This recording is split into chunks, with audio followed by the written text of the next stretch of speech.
Hello, Soaps fans, and welcome to the weekly Soaps Roundup. We're blasting off 2021 in spectacular fashion, where real life is just as crazy as our shows. And speaking of fashion, is it just me, or have you guys noticed that the wardrobe on The Bold and the Beautiful seems to have changed recently? My best friend and I were discussing this the other day because that's just what we do on the weekends, and we couldn't help but notice our favorite characters are showing up in some pretty interesting fashion choices. So did they get a new stylist, or are they just trying to show us the new trends since the show is supposedly based around the fashion business? Either way, it was on full display, you guys, as Steffy and Liam each prepared to tell their significant others about not only their one-night stand, but that as a result, she was carrying a baby that might be his. Now, Liam did such a bad job of trying to spit out the shocking news that Hope figured out about her husband's infidelity before he could even get the words out. Elsewhere, Paris was all set to turn down the job at the Forrester Foundation until Zende talked her into taking the position.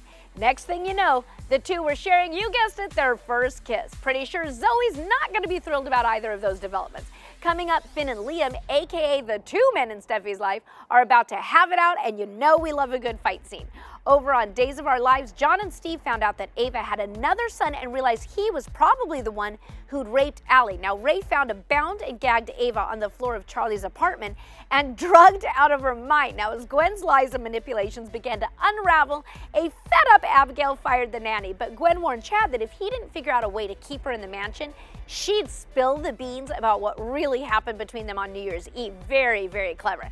And just as they were about to take their newborn twins home, Eli and Lani discovered the babies had been kidnapped. Well, that was quick. Now, coming up, Ava's two sons come face to face as Tripp confronts Charlie. Now, in General Hospital, Carly arranged for Cyrus' ailing mother to be kidnapped. Now, the bad guy subtly threatened that if his new sister Laura didn't help get Florence back, her own mom might be in danger. Now, Ryan's brain damage left the serial killer, get this, consciously trapped in an immobile body. So he was transferred to a less secure prison. Yeah, that's gonna go well. Really? Come on. Now, Peter freaked out when Franco said that he was beginning to experience some of Drew's old memories, and Jason told Carly that Sonny was presumed dead, but of course you know what that means. That wasn't true. He was, however, lying face down in the snow in an undisclosed location, so I'm guessing he just had a bad case of hypothermia. Coming up, with Sonny supposedly dead, Carly has to make some big decisions. Finally, on The Young and the Restless, Chelsea's burst aneurysm and the resulting stroke left her paralyzed on her right side and unable to speak. You guys, I would hate to have to act out that role. It would be so difficult to try to not move or talk.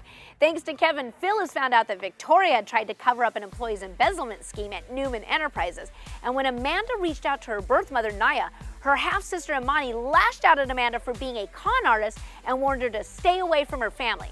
Now, Summer and Kyle headed to Los Angeles to try and dig up dirt on Sally, but their plans, not to mention the jet they were on, were hijacked by Lily and Billy, who were heading to Seattle on business. Coming up, worlds collide when Summer starts hanging out with some of your Bold and the Beautiful favorites. It's soap opera cross-pollination, people. That's it for this week. We'll see you next time on the weekly Soaps Roundup with all your highlights.